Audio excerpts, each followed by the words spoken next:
तो सभी भाइयों एवं बहनों को नमस्कार। स्वागत है आपका आपके अपनी चैनल सक्सेस जंक्शन एक कदम सफलता की ओर में। मेरा नाम है अतुल शुक्ला और हम लेकर के आ गए हैं आपके लिए मध्य प्रदेश अस्पताल सहायक भर्ती 24 जून सेकेंड शिफ्ट का एग्जाम एनालिसिस। काफ़ी सारे प्रश्न हमारे पास में आ गए हैं जो 100% रियल और ऑथेंटिक हैं। जो लोग एग्जाम देने गए थे, आज बारिश बहुत हो रही थी फिर भी लोगों ने हमारे पास प्रश्न भेजे हैं, तो उन सभी लोगों को बहुत बहुत धन्यवाद। आपका भी अगली किसी भी शिफ्ट में एग्जाम है तो आपसे निवेदन है आप अपने प्रश्नों को व्हाट्सएप नंबर 7052547003 इस पर आप अपने प्रश्नों को जरूर से जरूर भेजा कीजिए, क्योंकि जैसे आज आप इंतजार कर रहे हैं एग्जाम एनालिसिस का, कल कोई और भाई इंतजार कर रहा होगा। ठीक है, तो क्वेश्चंस को आप जरूर भेजा कीजिए। चलिए वीडियो को लाइक करके चैनल को सब्सक्राइब कर दीजिए, जिससे आगे आने वाले सारे एग्जाम एनालिसिस की वीडियो टाइम टू टाइम आपके पास में पहुंच सके। और आज फिर सेकंड शिफ्ट में भी इतिहास रच गया है। सेकंड शिफ्ट में भी हमारे क्लासेस और पीडीएफ नोट्स से काफी सारे प्रश्न देखने को मिले हैं।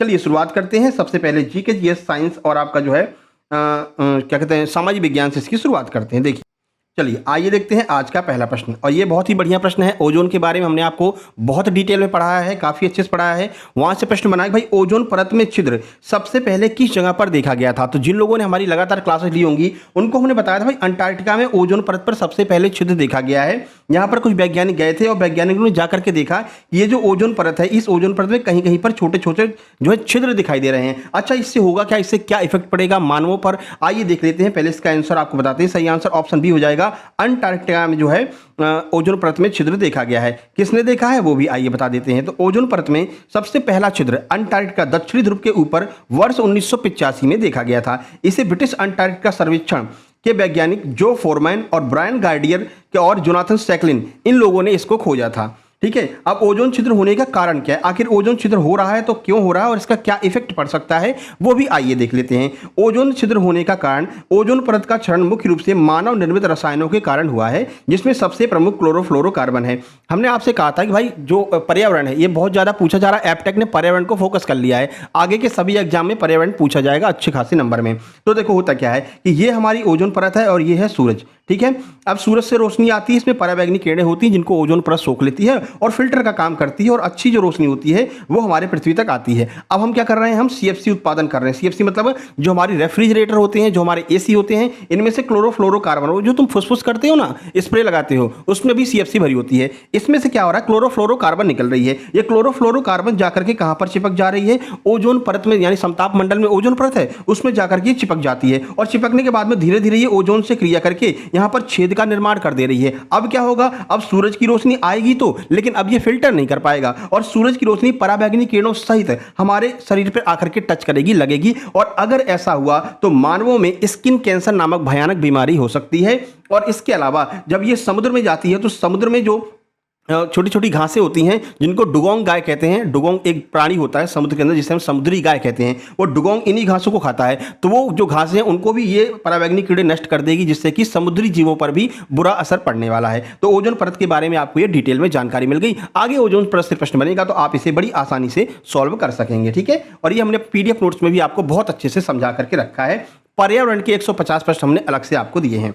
ठीक है, चलिए आगे बढ़ते हैं। आगे बढ़ने से पहले आप लोग बता दें जिनका भी अभी एग्जाम बाकी है, और अगर 2 दिन का भी टाइम अगर आपके पास में बाकी है तो अभी भी आप मध्य प्रदेश अस्पताल सहायक की कंप्लीट सुपर सिलेक्शन नोट्स ले सकते हैं, क्योंकि यहां से डायरेक्ट प्रश्न एग्जाम में देखने को मिले हैं। सुबह आपको दिखाया था 80% पेपर जो है वो इन्हीं कंप्लीट सुपर सिलेक्शन नोट्स में से आया था। लास्ट में आपको स्क्रीनशॉट भी दिखा देंगे कौन कौन से वो प्रश्न हैं जो एग्जाम में पूछे गए हैं और लोगों के द्वारा भेजे गए हैं, तो आपको विश्वास हो जाएगा कि हाँ सर यहाँ से प्रश्न आ रहे हैं। तो 2 दिन का अगर आपके पास में टाइम है तो अभी भी अगर आप ये नोट्स ले लेंगे तो 15 से 20 नंबर अभी भी आपके इंक्रीज हो सकते हैं, क्योंकि इसमें आपको बहुत अच्छा खासा मटेरियल मिल जाएगा। क्या क्या मिलेगा वो आप देख सकते हैं। तो 5 सब्जेक्ट के कंप्लीट थ्योरी नोट्स मिल जाएंगे, जिसमें आपको हिंदी और इंग्लिश के पूरे पाठ भी मिल जाएंगे। आप आराम से पाठ पढ़ सकते हैं, जैसे किताब में दिया रहता है वो पूरे पाठ आपको मिल जाएंगे। नेताजी का चश्मा, माता का आंचल, ये सारे पाठ जितनी भी कविताएं हैं, पद्यखंड गद्यखंड, हिंदी और इंग्लिश दोनों का आपको मिल जाएगा। तो आप आराम से पढ़ लेंगे, तो यहां से भी आप प्रश्नों को कर सकते हैं। इसके अलावा 10 प्रैक्टिस सेट हमने करा रखे हैं। आज सुबह आपने देखा था प्रैक्टिस सेट नंबर जो 10 है वहां से प्रायिकता वाला प्रश्न दोनों फंस गया था। जो आपका ताश के पत्ते वाला था, दोनों प्रश्न वहीं से आ गया था। तो 10 के 10 प्रैक्टिस सेट आपको अच्छे से लगा करके जाने हैं और लगभग 2000 के आसपास हमने एमसीक्यू करवा रखे हैं टॉपिक वाइज। वो एमसीक्यू भी आपको मिल जाएंगे जहां से, जैसे कि 500 प्रश्न साइंस के करवा रखे हैं, वहां से साइंस के सीधे प्रश्न फंस रहे हैं, एक भी प्रश्न उस 500 प्रश्न से बाहर नहीं जा रहा है। ठीक है, तो ये पूरा मटेरियल आपको मात्र 149 में मिलने वाला है। तो अगर सिलेक्शन चाहते हो, रियलिटी में सिलेक्शन चाहते हो, तो अभी भी आप इन नोट्स को परचेज करके बढ़िया से तैयारी करके जा सकते हो, भले ही आपकी बिल्कुल 0% तैयारी हो। कैसे प्राप्त करेंगे? तो बड़ी सिंपल प्रक्रिया है, कोई ऐप वगैरह नहीं इंस्टॉल करना है। ये क्यूआर कोड आपको दिखाई दे रहा है, इसका स्क्रीनशॉट खींच लीजिए। इसी पर आपको 149 का पेमेंट करना है और उस पेमेंट का स्क्रीनशॉट इस व्हाट्सएप नंबर 7052547003 इस पर आपको सेंड कर देना है। इसको आप सेव कर लेना, सेव करके एक बार कॉन्टैक्ट को रिफ्रेश कर लेना। अगर हमारा व्हाट्सएप नंबर ना दिखे, कॉन्टैक्ट रिफ्रेश कर लेना। रिफ्रेश करने के बाद ये नंबर दिखने लगेगा, इसी पर आपको स्क्रीनशॉट भेज देना है पेमेंट का। और जैसे आप स्क्रीनशॉट भेजेंगे तुरंत की तुरंत आपको complete super selection notes send कर दी जाएंगे। या एक बार प्रोफाइल देख लेना, प्रोफाइल पर, व्हाट्सएप प्रोफाइल पर टाइम लिखा रहता है कि कब नोट्स मिलेंगे। जस्ट हम जितनी बार ऑनलाइन आते हैं, लास्ट सीन भी देख लिया करो, हर बार आते हैं, हर बार सबको नोट्स भेजते हैं जो लोग अपना स्क्रीनशॉट भेज रहते हैं। ठीक है, तो मुश्किल से 10 से 15 मिनट में आपको ये कंप्लीट नोट्स मिल जाएंगे और इनको डाउनलोड करके आप आराम से पढ़ सकते हैं, जब तक चाहे तब तक पढ़ सकते हैं, प्रिंट भी इसका निकलवा सकते हैं। ठीक है मेरे भाई, सारी बातें समझ में आ गई?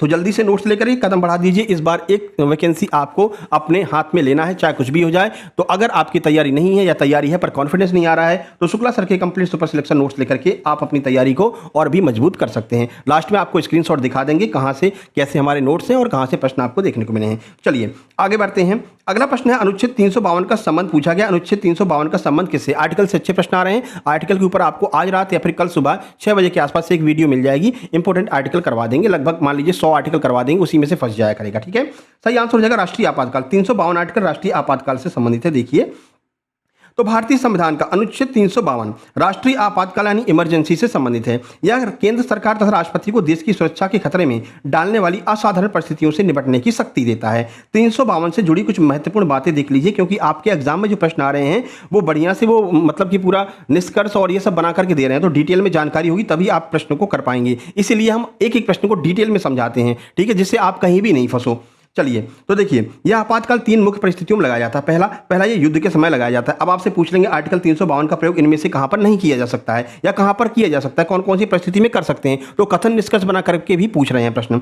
देखो, तो बाह्य आक्रमण या सशस्त्र विद्रोह 44वां संविधान संशोधन था, जिसने मूल संविधान में सशस्त्र विद्रोह के स्थान पर आंतरिक अशांति शब्द को जोड़ दिया, जिसे 1978 में 44वें संविधान संशोधन के द्वारा बदल करके सशस्त्र विद्रोह कर दिया गया था। तो युद्ध यानी कि बाह्य आक्रमण के समय भी इसको लगाया जा सकता है।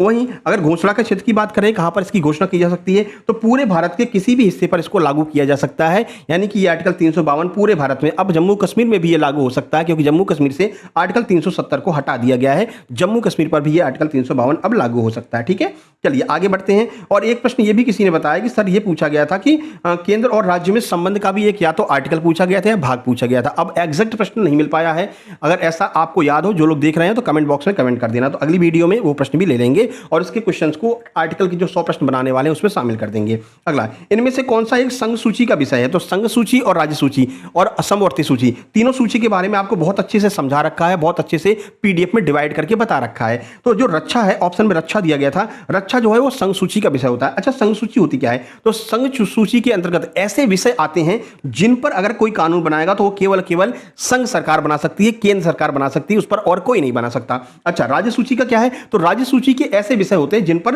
जो है केवल राज्य सरकार कानून बना सकती है और कोई नहीं बना सकता। कल हमने आपको 150 प्रश्न पॉलिटी के करवाए थे, कल रात में ही पीडीएफ ग्रुप में डाल दी थी और आज सुबह हमने वीडियो भी डाल दी है। उसमें ये प्रश्न हमने आराम से डिटेल में समझा रखा था, आपको सारे विषय भी समझा रखे थे। जिन्होंने कल वाली पीडीएफ रात वाली पढ़ ली होगी उनके आज जलवे हो गए होंगे मेरे भाई। ठीक है, चलो अब देख लेते हैं।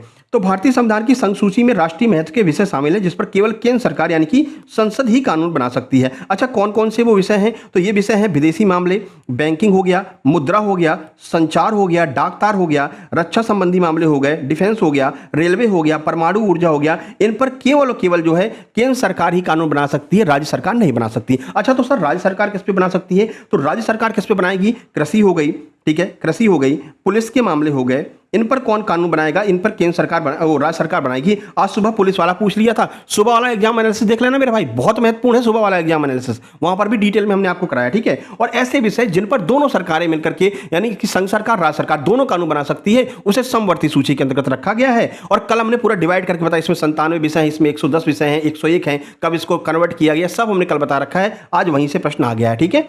ठीक है मेरे भाई, अब जैसे वन हो गया तो वन पर कौन बनाएगा, तो दोनों सरकारें बना सकती है वन और जंगल पर, ठीक है, वो उसको हमने समवर्ती सूची में रख दिया, बस इतना सा डिफरेंस है। आगे बढ़े, चलिए। संघवाद की विशेषता बहुत अच्छे से पढ़ा रखा था कि संघवाद क्या होता है। देखिए, तो संघवाद इसका कथन निष्कर्ष बना करके क्वेश्चन पूछा गया, ठीक है मेरे भाई। चलिए, तो संघवाद शासन की वह प्रणाली है जहां सत्ता एक केंद्रीय प्राधिकरण और उसकी विभिन्न घटक इकाइयों जैसे राज्यों और प्रांतों के बीच में बटी रहती है। कल शाम को हमने आपको बहुत अच्छे से समझाया था कि भाई इसमें क्या होता है कि केंद्र सरकार होती है, केंद्र सरकार ऊपर होती है, केंद्र सरकार के नीचे राज्य सरकार होती है, उसके नीचे स्थानीय निकाय होते हैं, यानी कि ग्रामीण जो है अपना पंचायत होती है। यही संघवाद का पूरा बेसिक स्ट्रक्चर होता है, यानी कि इसमें शक्तियां बटी हुई होती हैं, कोई एक यहां पर पावरफुल नहीं होता है, ठीक है, एकात्मक शासन नहीं हो सकता है। तो अब संघवाद की क्या विशेषता है, आइए इसको अब यहां पर देख लेते हैं। अब स्ट्रक्चर आपको समझ में आगे होगा, है ना। अब चलिए प्रमुख विशेषता देखिए, तो देखो, दो या दो से अधिक स्तर की सरकारें होंगी, इसमें कम से कम 2 स्तर की सरकारें होंगी। जैसे अपने यहाँ है, अपने यहाँ तो 3 स्तरीय है ना, त्रिस्तरीय पंचायती राज व्यवस्था है कि नहीं है भाई, है ना। तो 3 स्तरीय भैया, पहले केंद्र होगा, फिर राज्य होगा, फिर पंचायती राज व्यवस्थाएं हो जाएंगी, ठीक है।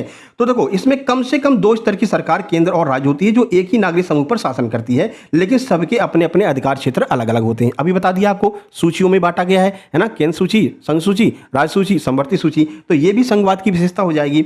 शक्तियों का स्पष्ट विभाजन किया है, केंद्र सरकार राज्य सरकारों में शक्तियों का स्पष्ट विभाजन कर दिया कि ये तुम केंद्र सरकार की शक्तियां हैं, ये राज्य सरकार की शक्तियां हैं। और लिखित एवं सर्वोच्च संविधान है, जैसे अपने भारत का संविधान है। संघीय व्यवस्था से संविधान लिखित और कठोर होता है, जिसे कोई एक स्तर की सरकार अकेले नहीं बदल सकती है। अगर अकेले बदल सकती तो फिर भैया गड़बड़ हो जाएगा, ठीक है ना।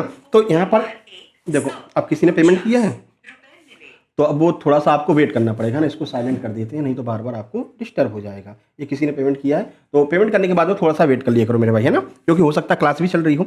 चलिए, लिखित संविधान बता दिया। अब न्यायपालिका की स्वतंत्रता होती है, जैसे अपने यहाँ न्यायपालिका स्वतंत्र है, इस पर किसी की पावर नहीं चलती है। लेकिन आप अब पिछले कुछ समय से देख रहे हैं कि कोई अगर जज रिटायर हो रहा है, उसको जो है कोई ना कोई पद दे दिया जा रहा है सरकार में, तो वहां से न्यायपालिका पर भी सवाल खड़े होने शुरू हो गए हैं। तो देखिए, यदि केंद्र और राज्य सरकारों के बीच कोई विवाद होता है तो उसे सुलझाने के लिए एक स्वतंत्र सर्वोच्च न्यायालय होता है जो संविधान की व्याख्या करता है, ठीक है मेरे भाई। संघवाद की विशेषता समझ में आ गई। अब यही विशेषताएं आपके एग्जाम में पूछी गई होंगी। चलिए, नेपोलियन से बता रहे हैं, आज 3 प्रश्न आए हैं लगभग, तो एक प्रश्न हमको मिल गया है, बाकी 2 प्रश्न कौन से थे वो आप कमेंट बॉक्स में कमेंट कर देना। और यूरोप में राष्ट्रवाद वाली जो पीडीएफ हमने आपको दी है उसको अच्छे से पढ़ लेना। यूरोप में राष्ट्रवाद के 100 एमसीक्यू अलग से हमने केवल यूरोप में राष्ट्रवाद की दे दिए हैं। लोग कह रहे थे सर ये प्रश्न क्यों दे रहे हो, ये नहीं पूछेंगे, ग्रेजुएशन लेवल के प्रश्न है। देख लो मेरे भाई, नेपोलियन के 3 प्रश्न आए हैं, तो पूरी पीडीएफ अच्छे से पढ़ करके जाना, यूरोप में राष्ट्रवाद वाली 100 प्रश्नों वाली पीडीएफ, ठीक है।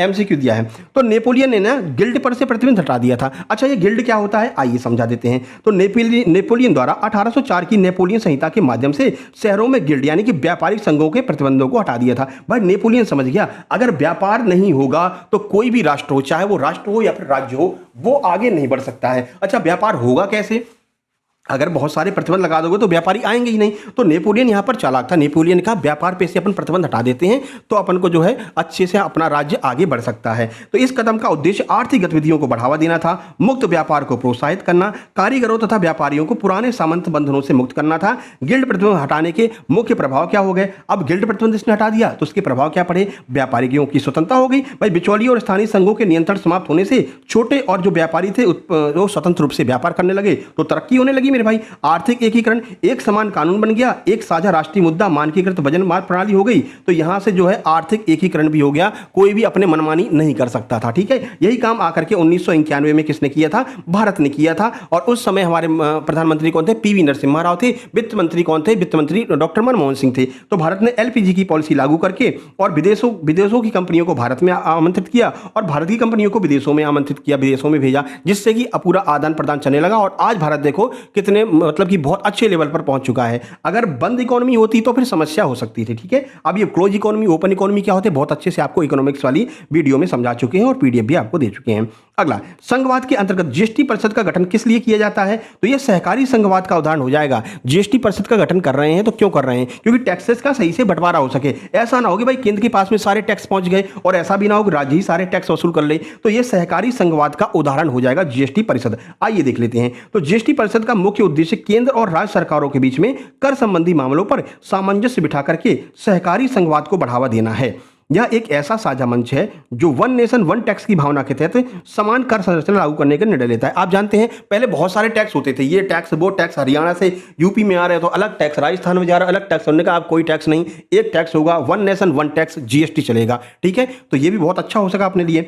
संघवाद और जीएसटी परिषद के मुख्य बिंदु देख लीजिए। सबसे पहले संवैधानिक प्रावधान, भारत के संविधान के अनुच्छेद 279A 101 में संविधान संशोधन, आपको बताया था 101वां संविधान संशोधन जीएसटी से संबंधित है। ठीक है, ठीक है, इसके तहत गठन किया गया। सहभागी संरचना पूरा डिटेल इसीलिए पढ़ा रहे हैं क्योंकि कथन निष्कर्ष बना करके प्रश्न पूछे जा रहे हैं, तो थोड़ा सा समय तो लगेगा लेकिन अच्छा कंटेंट आपको मिल जाएगा, आप अच्छे से पढ़ करके जा सकेंगे और प्रश्न जो डीपली बन रहे हैं उनको भी बना सकेंगे, है ना।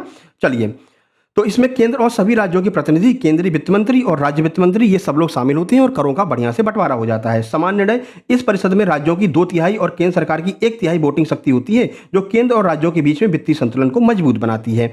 कोई भी बड़ा निर्णय उपस्थित सदस्यों के 75% लोग उपस्थित होंगे तभी ये बड़ा निर्णय लिया जाएगा, नहीं तो बड़ा निर्णय नहीं लिया जा सकता है। ठीक है, तो ये पूरा जो है संघवाद के अंतर्गत आ जाएगा, सहकारी संघवाद के अंतर्गत आ जाएगा। अच्छा, एक प्रश्न पूछा था, एक स्वस्थ मनुष्य कितनी दूरी तक देख सकता है, यानी कि आपसे स्पष्ट दृष्टि की न्यूनतम दूरी पूछ रखी है। टॉप 500 जो हमने आपको साइंस दी है उसमें आराम से देख लेना, आपको 114 या 115 नंबर के क्वेश्चन के आसपास स्पष्ट दृष्टि की न्यूनतम दूरी 25 सेंटीमीटर बता रखी है। वो प्रश्न आज यहां पर बन गया है। ठीक है, चलो, ये वैसे साइंस का था, इसमें रख दिया, चलो साइंस में रख देंगे इसको। अगला, किसी राज्य केंद्र शासित प्रदेश को भारत में शामिल करना है, ठीक है, तो कौन से अनुच्छेद के अनुसार यह कार्य किया जाएगा? तो 2 अनुच्छेद हैं जो इसके लिए पावरफुल होंगे। पहला आर्टिकल 2 है और दूसरा आर्टिकल 3 है। इसके अनुसार इसको जो है किसी भी राज्य को या केंद्र शासित प्रदेश को हम शामिल कर सकते हैं। ठीक है, देखिए, तो भारतीय संविधान के भाग 1 संघ और उसके कार्य क्षेत्र में अनुच्छेदों का विस्तार से वर्णन किया गया है। अनुच्छेद 2 क्या कहता है? संघ को यह अधिकार देता है कि वह विधि कानून बना करके ऐसे नए राज्यों केंद्र शासित प्रदेशों को भारत संघ में प्रवेश दे सकता है या उनकी स्थापना कर सकता है जो पहले से भारत का हिस्सा नहीं है। ठीक है, जैसे सिक्किम को 36वें संविधान संशोधन के द्वारा भारत में शामिल कर लिया गया। अच्छा, अनुच्छेद 3 क्या कहता है? तो संसद को यह शक्ति देता है कि वह किसी भी मौजूदा राज्य केंद्र शासित प्रदेश के क्षेत्र, नाम या सीमाओं में परिवर्तन कर सकता है। 2 राज्यों को मिलाकर के 1 राज्य बना सकता है, 1 राज्यों को बांट करके 2 राज्य बना सकता है। तो ये पावर कौन देगा? आर्टिकल 3 देगा। तो आर्टिकल 2 आर्टिकल 3 दोनों आपके लिए महत्वपूर्ण है। अब ये देखना पड़ेगा कि कौन सा आज पूछा गया था। चलिए साइंस की ओर चलते हैं। देखिए, साइंस में पूछा गया है युग्मक निर्माण के समय कौन सा नियम प्रभावित होता है? तो युग्मक निर्माण के समय पृथक्करण का नियम जो है वो प्रभावी होता है। अब ये पृथक्करण का नियम होता क्या है, आइए देख लेते हैं। तो अब पूरा एनालिसिस देखना, अभी हिंदी और इंग्लिश के भी प्रश्न बताएंगे, है ना। तो युग्मक निर्माण के समय पृथक्करण का नियम क्या कहता है? इसे युग्मकों की शुद्धता का नियम भी कहा जाता है। प्रमुख बिंदु क्या है? तो पृथक्करण का नियम इसके अनुसार जब युग्मक यानी जो गैमेट्स होते हैं बनते हैं तो एक जीन 2 युग्म विकल्पी एक दूसरे को पूरी तरह से अलग हो जाते हैं, यानी कि एक जीन जो है उनसे अलग होकर के 2 जीन बन जाते हैं। प्रत्येक युग्मक में उस लक्षण का विशेष केवल एक ही एलील पहुंचता है, इसलिए युग्मक हमेशा उस लक्षण के शुद्ध होते हैं। यानी कि ये प्रश्न आनुवांशिकता से पूछा गया मेंडल से हर शिफ्ट में 2 से 3 प्रश्न पूछे जा रहे हैं। एक हमको मिल गया था पृथक्करण का सिद्धांत वाला, जो कि हमने आपको बता दिया है। ठीक है, देखो जो प्रश्न लोग हमको भेज रहे हैं वही आपको बताएंगे, कोई फर्जी प्रश्न नहीं बताएंगे, है ना। भले ही प्रश्नों की संख्या कम हो और वीडियो हमारा थोड़ा सा लेट आता है क्योंकि ज्यादा से ज्यादा प्रश्न कंपाइल करना हम चाहते हैं, तो थोड़ा सा वेट कर लिया करो। अभी आज सुबह देखा हमने, ऐसे भाई साहब टीचर लोग हैं भैया, 2.5 घंटा उन्होंने लाइव किया है, 2 घंटा 30 मिनट लाइव मेरा लाइव वीडियो की मैराथन कर दी, ये मान लो, ठीक है ना। 2.5 घंटा लाइव चल रहे हैं कि सेंटर पर जा करके पहुंच गया भैया, पेपर छूटेगा 12 बजे, सबको पता है 12 बज जाते हैं, तो भैया क्या जरूरत है 11 बजे से लाइव करने की? बच्चे तुमसे जुड़े 800। हम तो ये कहें भैया ये कौन से बच्चे हैं, कहां से आते हैं ये लोग? 800 लोग शुरू से जुड़े हुए हैं लास्ट तक। 2.5 घंटा खराब कर दिया तुमने। जो हम आपको 20 मिनट में पूरा विद डिटेल सॉल्यूशन, पूरे क्वेश्चन विद डिटेल सॉल्यूशन आपको करा रहे हैं, आगे कौन से प्रश्न आएंगे वो सब भी बता दे रहे हैं 20 मिनट में, 20 से 25 मिनट में। इसी के लिए आपने 2.5 घंटे बर्बाद कर दिए। तो ध्यान रखना, ये समय बहुत महत्वपूर्ण है, फालतू में लाइव वीडियो मत देखा करो। सारा मटेरियल आपको हम यहां पर दे तो रहे हैं भैया, हर जगह से कलेक्ट करके बच्चे भेज रहे हैं, वहां से कलेक्ट करके, और जो इंपॉर्टेंट प्रश्न है वहां से कलेक्ट करके, सबके मटेरियल को कलेक्ट करके आपके लिए छाट कर शुद्ध मटेरियल ला तो रहे हैं। कहां 2.5 घंटा बर्बाद कर रहे हैं मेरे भाई, है ना। 2 टीचर आज हमने देखे भैया 2.5 घंटा की लाइव वीडियो करी है। तो लाइव वीडियो वाले से बचो, फालतू में बतकई करते हैं, बातें करते रहते हैं और आपका समय खराब करते हैं। ठीक है, चलिए, किसी चुंबक के ध्रुव पर मैग्नेटिक फील्ड कैसी होती है? भाई ये हम जानते हैं चुंबक है, ये एन है, ये एस है। तो एन और एस पर कोई अगर आप लोहे की चीज होगी, उस लोहे की चीज को अगर एन और एस की तरफ लेकर के आओगे ना तो बहुत जल्दी अट्रैक्ट होता है। तो ऐसी क्या वजह है कि लोहे की चीज एन और एस ध्रुव पर बहुत जल्दी अट्रैक्ट होती है? सुबह भी चुंबकीय प्रभाव से प्रश्न आया था, तो चलिए पूरा बता देते हैं, पूरा डिटेल में समझा देते हैं। किसी भी चुंबक के पोल यानी ध्रुव पर मैग्नेटिक फील्ड, चुंबकीय क्षेत्र सबसे प्रबल, सबसे मजबूत होता है। चुंबक के ध्रुवों पर चुंबकीय क्षेत्र की मुख्य विशेषताएं देख लीजिए। भाई सबसे प्रबल होगा तभी तो किसी लोहे की चीज को अट्रैक्ट कर लेगा, है ना। देखिए इसमें क्या क्या होता है कि इसकी जिसकी वजह से ये इतना जल्दी अट्रैक्ट करता है। अधिकतम घनत्व, ध्रुवों के पास चुंबकीय क्षेत्र रेखाएं एक दूसरे से बहुत करीब होती हैं, जो यह दर्शाती हैं कि बल सबसे अधिक केंद्रित है, इस वजह से वो अट्रैक्ट कर लेता है। चुंबक के बाहर क्या होता है, उत्तरी ध्रुव से चुंबकीय क्षेत्र रेखाएं बाहर निकलती है और दक्षिण ध्रुव की ओर चलती हैं। ठीक है, आज सुबह ये वाला पूछा गया था, चुंबक के अंदर वाला, और चुंबक के बाहर वाला आगे पूछा जा सकता है। तो चुंबक के बाहर क्या होता है, नॉर्थ से साउथ की ओर चलती हैं। चुंबक के अंदर चुंबकीय क्षेत्र दिशा की रेखाएं हमेशा दक्षिणी ध्रुव से उत्तरी ध्रुव की ओर चलती हैं, यहां से साउथ टू नॉर्थ चलती हैं चुंबक के अंदर, और चुंबक के बाहर N to S चलती हैं। दोनों बातें आपको ध्यान रखनी है, सुबह वाला एनालिसिस देखना, वहां पर ये वाला पूछा गया है। ठीक है, आइए आगे बढ़ते हैं, और ये सारे प्रश्न अभी PDF में दिखा देंगे, स्क्रीनशॉट में है ना।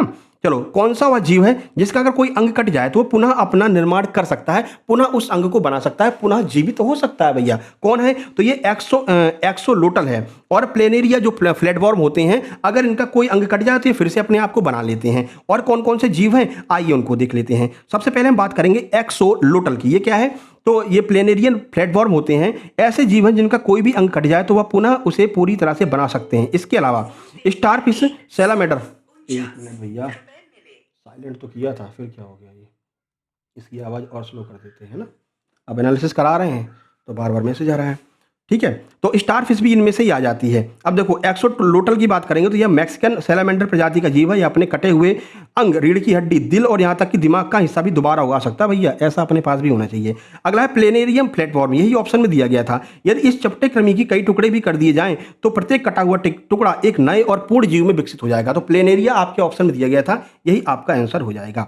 चलिए, साबुन निर्माण की प्रक्रिया कौन सी होती है? साबुन निर्माण की प्रक्रिया को हम साबुनीकरण कहते हैं। देखिए, साबुन निर्माण की प्रक्रिया साबुनीकरण कहलाती है। यह रासायनिक विधि में प्राकृतिक वसा, फैट या तेल को कास्टिक सोडा, सोडियम हाइड्रोक्साइड के साथ में कास्टिक पोटास के जलीय घोल के साथ गर्म किया जाता है, तो इससे साबुन और ग्लिसरॉल बनता है, यानी कि साबुनीकरण की प्रक्रिया भी आज आपसे पूछी थी। अगला, जल की स्थायी कठोरता को कैसे दूर करते हैं? अच्छा, जल की स्थायी कठोरता दूर कैसे होगी? तो देखो, अपन अगर कपड़ा धुलते हैं तो अगर बिना साबुन और सर्फ के तुमने कपड़ा धुल दिया तो वो ना साफ होने वाला भैया। तो क्या करेंगे हम, इस जल में क्या करते हैं, धावन सोडा यानी कि व्हील मिला लेते हैं या सर्फ एक्सेल मिला लेते हैं, तो उससे क्या होता है, स्थायी कठोरता दूर हो जाती है और मैल आसानी से छूट जाता है। देखिए, जल की स्थायी कठोरता, परमानेंट हार्डनेस को दूर करने के लिए उबालने की विधि काम नहीं करती है। इसे दूर करने के लिए प्रमुख रासायनिक पदार्थ आयन विनिमय विधियों का उपयोग किया जाता है। सबसे पहली विधि कौन सी है? धावन सोडा विधि, जिसे हम सोडियम कार्बोनेट विधि कहते हैं। कठोर जल में धावन सोडा मिलाने से कैल्शियम और मैग्नीशियम के क्लोराइड, सल्फेट अघुलनशील कार्बोनेट बदल जाते हैं और वो नीचे बैठ जाते हैं, जिससे मैल आसानी से छूट जाती है।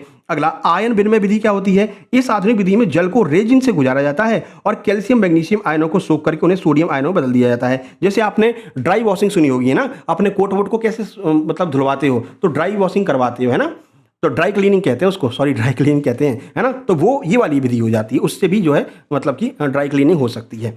अगला, या फिर जो एसी वेसी में आप जाते हो ट्रेनों में, तो उसके कपड़े कैसे धुले जाते हैं? जो व्हाइट कलर की चादरें होती हैं वो ऐसे ही धुली जाती हैं। अगला, कौन से दांत चीरने और फाड़ने का काम करते हैं? तो कैनाइन हो जाएगा। कैनाइन जो है वो चीरने फाड़ने का काम करते हैं। अब दांत पूछे हैं तो आगे पूछ सकते हैं और भी प्रकार, तो सारे प्रकार निकाल लेते हैं अपन, सारे प्रकार यहाँ पर कवर कर लेते हैं। देखिए, पहला है कैनाइन, इसे रदनक दांत कहते हैं। ये वे दांत होते हैं जो भोजन को चीरने और फाड़ने का कार्य करते हैं। ये मुंह के सबसे नुकीले दांत होते हैं। हाथ लगा के देखो, दोनों साइड आपको दो ऊपर और दो नीचे, दो ऊपर दो नीचे कैनाइन दांत दिख रहे होंगे, नुकीले वाले। वयस्क मनुष्य के मुंह में केवल 4 कैनाइन होते हैं, 2 ऊपरी जबड़े में, 2 नीचे जबड़े में। अच्छा, दांतों के प्रकार पूरा देख लेते हैं अब, क्योंकि आगे यहाँ से प्रश्न बनेगा। तो सबसे पहला इंसाइजर, जिसे हम कृंतक कहते हैं। ये सामने के सपाट और धारदार दांत होते हैं। जब तुम की करते हो ना, मतलब जब तुम मुस्कुराते हो, हंसते हो, तो यही दांत आगे दिखते हैं। ठीक है, जिनका काम भोजन काटने को, जिनका काम क्या होता है, भोजन को काटना होता है। अगला, कैनाइन, ये तो बता ही दिया आपको, नुकीले दांत होते हैं। अग्र चवंडक, प्रीमोलर्स, ये क्या होते हैं? ये कैनाइन के पीछे होते हैं और भोजन को कुचलने में मदद करते हैं। चवंडक, मोलर्स क्या होते हैं? ये सबसे पीछे चपटे दांत होते हैं जो भोजन को अच्छी तरह से पीसने का काम करते हैं। तो चारों दांतों के बारे में आपको हमने बता दिया, दांत के सभी प्रकार हमने यहाँ पर बता दिए हैं। चलिए, अब नाइट्रोजन वाला देख लेते हैं। नाइट्रोजन में इलेक्ट्रॉन के कितने जोड़े होते हैं, ये पूछा गया था। तो नाइट्रोजन में सबसे बाहरी कोष में 5 संयोजी इलेक्ट्रॉन के जोड़े होते हैं। ठीक है, प्रकृति में नाइट्रोजन अणु गैस के रूप में पाया जाता है। तो ये आपका साइंस हो गया। अब आगे बढ़ते हैं और हिंदी में देखो किस तरह के प्रश्न आए हैं। सारे प्रश्न अपने हिंदी की जो हमने PDF आपको दे रखी है, और इसके अलावा जो क्वेश्चन करा रखे हैं, गद्य खंड के अलग से 150 प्रश्न करा रखे हैं, पद्य खंड के अलग से 150 प्रश्न करा रखे हैं, ग्रामर के अलग से प्रश्न करा रखे हैं। इन सभी प्रश्नों वाली PDF आपको दे रखी है, बस वही पढ़ के चले जाना, काम आपका हो जाएगा। ठीक है, और जितने प्रैक्टिस सेट हमने लगवा रखे हैं वो सारे प्रैक्टिस सेट भी आपको लगा लेने हैं। चलिए, सूरदास के अनुसार गोपियां ज्ञान की जगह प्रेम मार्ग को क्यों चुनती हैं, ये प्रश्न पूछा गया था। और कौन कौन से प्रश्न हैं? राम लक्ष्मण परशुराम संवाद, ये पूछा गया किस कांड में है? अच्छा, इस प्रश्न के सामने हमने 101% लगा था, लिखा था, अगर आपको याद हो। हमने कहा था ये 101% प्रश्न आएगा जरूर। तो ये कहां पर है? बाल कांड में है, आपको अच्छे से समझा रखा है। इसके बाद राम लक्ष्मण परशुराम संवाद में कौन सा रस है? तो रौद्र रस है, रस से पूछा जा रहा है, इसी में से बनाकर पूछ रहे हैं। अगला, किसके कहने पर जो जयशंकर प्रसाद है, इन्होंने आत्मकथा अपनी लिखनी शुरू की थी? ठीक है। अगला, स्वयं प्रकाश की नेताजी के चश्मे का जो मुख्य पात्र था वो कौन था? तो वो कैप्टन था। ठीक है। इसके बाद बाल गोविंद भगत से एक प्रश्न आया है। अगला पूछा है प्रत्युपकार में कौन सी संधि है? तो संधि वाली जो हमने ग्रामर की पीडीएफ आपको दे रखी है, वहां पर ये आज 2 प्रश्न पूछे गए, एक समास और एक संधि। वो दोनों प्रश्न अपनी उसी वाले पीडीएफ से फंस गए हैं। ठीक है। तो प्रत्युपकार में कौन सी संधि पूछा गया था? प्रतिदिन में कौन सा समास है? द्वंद्व बताया था भाई, प्रतिदिन, दिन और दिन, ये सब जो है प्रतिदिन वगैरह, ये पूरा माता पिता, ये पूरा समास के हमने आपको पीडीएफ दे रखी है, उसमें से फंस जाएगा। बाकी गद्यांश पद्यांश से मिलाकर के 4 प्रश्न आए थे, एक प्रश्न समास का और एक चौपाई भी आपसे पूछी गई थी। तो ये आपका हिंदी का पूरा सिस्टम हो गया है। हिंदी के जो नोट्स दिए हैं और हिंदी की पूरी किताब भी आपको दे रहे हैं, जिसमें सारी कहानियां, सारे जो लेखकों के परिचय और सारे पद्य खंड भी हैं। ठीक है। तो पूरा आप पढ़ लेना आराम से। ठीक है ना। तो वहां से सारी चीजें क्लियर हो जाएंगी, सारी कहानियां पढ़ लोगे तो अपने आप सारी चीजें क्लियर हो जाएंगी। मैथ की बात कर लेते तो मैथ में कोई खास परिवर्तन नहीं है, वही द्विघात समीकरण के 2 से 3 प्रश्न बन रहे हैं। द्विघात समीकरण की पीडीएफ आपको दे रखी है और ट्रिक वाली वीडियो भी करा रखी है, देख लेना, 1 सेकंड में आप पढ़ाओगे द्विघात समीकरण। अब इसमें क्या हो गया, घनाभ के 2 प्रश्न आ गए इस वाले शिफ्ट में। घनाभ माध्यमादिका बहुलक, ये माध्यमादिका बहुलक वाले अभी नहीं कराए हैं, इसको हम करा देंगे। ठीक है। उसके बाद में त्रिभुज का एक प्रश्न आया है, व्रत का एक प्रश्न आया है, बहुपद और शून्यक से पूछे गए हैं। ट्रिग्नोमेट्री के 2 प्रश्न हैं, मेंसुरेशन का एक प्रश्न है, अलजेब्रा का भी एक प्रश्न आ रहा है, समांतर श्रेणी से 4 प्रश्न आए हैं। ठीक है। और प्रायिकता में गेंद वाली प्रायिकता पूछी गई है, जो हमने अपने प्रैक्टिस सेट में ये सारे प्रश्न करा रखे हैं प्रायिकता वाले। ठीक है। तो प्रैक्टिस सेट लगा लेना, वहां पर आपको मिल जाएंगे, विद सॉल्यूशन हमने आपको दिया है। 2 चर वाले रैखिक समीकरण से भी एक प्रश्न आया था, विलोपन विधि भी इसमें पूछी गई थी। इंग्लिश में देखिए, द फर्स्ट फ्लाइट से 3 से 4 क्वेश्चन बन रहे हैं, जिसमें a letter to God, ice and fire, tiger in the zoo, यहां से प्रश्न बने हैं। ठीक है ना। टाइगर इन द जू से 2 प्रश्न बने हैं। तो इसकी पूरी हमने आपको पार्ट दे रखा है, पार्ट भी पढ़ लेना और क्वेश्चन आंसर भी करा रखे हैं, अलग से करा रखे हैं। ठीक है ना। इसके क्वेश्चन लगभग 150 एमसीक्यू हम करा चुके हैं ऑलरेडी। ठीक है। उसके बाद ऑथर के नेम, हमने आपसे कहा था भाई ऑथर के नेम जरूर पूछे जाएंगे, चाहे वो हिंदी हो चाहे इंग्लिश हो। तो 2-2 प्रश्न ऑथर के नेम के आ रहे हैं। तो एक काम करते हैं, हिंदी और इंग्लिश दोनों के ऑथर्स के नेम एक साथ में कर लेते हैं। 5 मिनट की एक वीडियो बनाएंगे जिसमें ऑथर्स के नेम हम कंप्लीट कर लेंगे और उसकी पूरी पीडीएफ जो है वो ग्रुप में डाल देंगे। ठीक है। उसके बाद में लेटर से प्रश्न आ रहे हैं, मॉडल के 2 प्रश्न आए हैं, प्रीपोजिशन के प्रश्न आए हैं, टेंस के 2 प्रश्न हैं। ठीक है। स्टोरी राइटर का नाम पूछ रहा है। बाकी ये पूरे मच मैनी वाले जो हमने आपको करा रखे हैं ऑलरेडी, वही सारे प्रश्न आ रहे हैं। तो बिल्कुल भी परेशान नहीं होना, जिन लोगों ने नोट्स ले रखी है अच्छे से रिवाइज करके जाना, आप बढ़िया से अच्छा जो है प्रदर्शन करके आओगे। ठीक है। और जो पढ़ता नहीं भाई, आप नोट्स ले लो, पढ़ो नहीं तो फिर तो आप यही कहोगे कि अरे सर क्वेश्चन नहीं बने। नहीं बनेंगे भैया, जब आप पढ़ोगे नहीं, केवल लेकर के देख लोगे तो थोड़ी, शुक्ला सर आपके दिमाग में तो कुछ नहीं जाएंगे, या नोट्स आपके दिमाग में तो कुछ नहीं जाएंगे, पढ़ना तो पड़ेगा आपको। ठीक है। अब ये वो लोग हैं जिन्होंने क्वेश्चन को भेजा। यहाँ पर आप देख सकते हैं, इस शिफ्ट वाले प्रश्न को अगर आप देखेंगे तो इस शिफ्ट वाले जो प्रश्न है वो यहाँ पर एक भाई के द्वारा भेजा गया। यहाँ पर देख सकते हैं, नाइट्रोजन में कितने पेयर होते हैं। ठीक है। स्पष्ट डिस्क की न्यूनतम दूरी कितनी होती है, और इकोसिस्टम से प्रश्न आया था। ठीक है। पोलर मैग्नेटिक फील्ड कैसी होती है, तो प्रबल होती है, अभी आपको बताया है। ये इस शिफ्ट वाले प्रश्न है। ठीक है। बाकी आप यहाँ पर ये हमारे नोट्स देख सकते हैं जहां से प्रश्न पूछे जा रहे हैं डायरेक्ट। देखिए, चुंबक के अंदर चुंबकीय क्षेत्र की रेखाओं की दिशा क्या होती है, आज सुबह पूछा गया था। दक्षिण उत्तर से मतलब कि दक्षिण से उत्तर ध्रुव की ओर। ठीक है। उसके बाद में परिवार नियोजन से देखिए, पुरुष नसबंदी वैक्सोटॉमी कहते हैं और महिला नसबंदी को टैक्सोनॉमी के ट्यूबोकॉमी कहते हैं। यह सुबह पूछा गया था। ठीक है। ये अब अपने नोट्स से सीधे सीधे प्रश्न आए हैं। ठीक है। इसके बाद में ये आप देख सकते हैं, मैथ के वो प्रश्न है जो भी बता रहे थे, प्रायिकता वाले प्रश्न, ये सुबह नोट से आए, प्रैक्टिस सेट नंबर 10 से। ये प्रैक्टिस सेट नंबर 10 का वो है, स्क्रीनशॉट है। ये इंग्लिश के प्रश्न आप देख सकते हैं, पूरा हमने आपको सारे के सारे पोएम्स और सारे के सारे गद्यांश पद्यांश ये सब करा रखे हैं, सबके क्वेश्चन आंसर करा रखे हैं। ठीक है। अलग से दे रखा है, 150 प्रश्नों की अलग से दे रखा है पीडीएफ। वो सारी पीडीएफ केवल रिवाइज करके चले जाना, आप आराम से अच्छा स्कोर करके आओगे। देखो, आज सुबह ये प्रश्न पूछे गए थे, ड्रैगन वाले, बेलिंडा वाले से प्रश्न आए थे, 3 से 4 प्रश्न यही आ गए थे। तो एक तरफ से हमने करा रखे हैं, आप शुक्ला सर सुपर नोट्स देख रहे होंगे। ठीक है। तो ये सारे प्रश्न आपको मिल जाएंगे, आपको बिल्कुल भी घबराने की आवश्यकता नहीं है। आप बस अच्छे से कंप्लीट करके जाइए नोट्स। और मध्य प्रदेश पुलिस के लिए, एमपीएसआई के लिए जो सामान्य अर्हता परीक्षा होने वाली है, आज नोट्स कंप्लीट कर लेंगे, कल से आपको जो है वो नोट्स भी उपलब्ध कराए जाने लगेंगे। ठीक है। चलिए, वीडियो को लाइक करके चैनल को सब्सक्राइब कर लीजिए। अभी थोड़ी देर बाद आप देखेंगे, एक महाशय हैं, थोड़ी देर बाद इन्हीं प्रश्नों को कंपाइल करके बढ़िया एआई से कन्वर्ट करके और इसी को जो अपने यूट्यूब चैनल पर चलाएंगे और इन्हीं प्रश्नों को अपने जो है उस पर डाल देंगे, क्या कहते हैं कि अपने ऐप में डाल देंगे। फिर कहेंगे लो भैया 299 के नोट्स ले जाओ। ठीक है। तो ऐसे लोगों से सतर्क रहना। यही क्वेश्चन आपको वहाँ पर मिलेंगे, आपको पेड में मिलेंगे, हम फ्री में दे रहे हैं। ठीक है। 149 में आपको इतना सारा मटेरियल दे रहे हैं, सारा प्रैक्टिस सेट दे रहे हैं, पूरा थ्योरी नोट्स दे रहे हैं, पूरा आपको जो है एमसीक्यू भी दे रहे हैं। ठीक है ना। और बाकी जो अन्य टीचर्स हैं जो यहाँ से सीधे कॉपी कर रहे हैं, हमारे नोट्स ग्रुप में शामिल हैं। ठीक है ना, पता ही नहीं चल रहा है कहाँ पर शामिल है वो सीधे सीधे कॉपी करके ले जाते हैं अपने ऐप पर 299 के उन्हीं नोट्स को बेच रहे हैं। तो ऐसे लोगों से सतर्क रहिएगा। अभी एमपी पुलिस का हमारा नोट्स आया नहीं है, तो अभी किसी भी टीचर के पास में जो हमारी कॉपी करते हैं उनकी स्पेशली कह रहे हैं, कोई भी अभी एमपी पुलिस सामान्य अर्हता परीक्षा का नोट्स लेकर के नहीं आया है। जैसे ही शुक्ला सर के नोट्स आ जाएंगे वैसे ही तुरंत कॉपी मारेंगे और तुरंत उठा करके ऐप पे डाल देंगे, लो भैया 299 के। तो आगे से ऐसे लोगों से आपको जो है सतर्क रहना है। यही नोट्स आपको वहाँ पर 299, 300, 350 के मिलेंगे। ठीक है, चलिए वीडियो पसंद आ गई, वीडियो को लाइक कर दीजिए, चैनल को सब्सक्राइब कर लीजिए। अब हम आपके लिए आर्टिकल वाला वीडियो लेकर के आएंगे और एक जो है आपका ऑथर्स वाला वीडियो लेकर के आएंगे। ठीक है, और कल जिसका भी एग्जाम है आपसे निवेदन है अपने प्रश्नों को 7052547003 पर जरूर भेजना और थोड़ा सा वेट कर लिया करो, वीडियो थोड़ा सा लेट आती है क्योंकि क्वेश्चन ज़्यादा कंपाइल करने होते हैं। ठीक है, मिलते हैं नेक्स्ट वीडियो में, तब तक के लिए नमस्कार, धन्यवाद।